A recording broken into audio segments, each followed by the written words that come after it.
Nope. On the first day, Crimson Coach David sent to me the first place family trophy. On the second day, Crimson Coach David sent to me a big undefeated season. On the third day, Crimson my Cody blocked the ball. Bama wins, not the ball. On the fourth day, Crimson Coach David sent to the side. We won, I show some pride.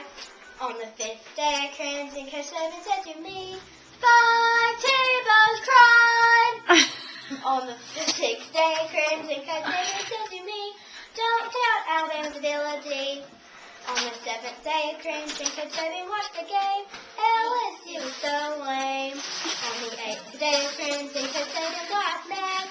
Cody doesn't play that bad. On the ninth day, Crimson Coach David said to me, SEC championship is what we want to see.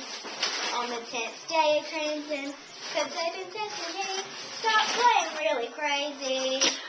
On the 11th day, Crimson Coach David said to me, Ingham won the Heisman Trophy. On the 12th day of Crimson Coach David said to me, 12 national championships is good enough for me.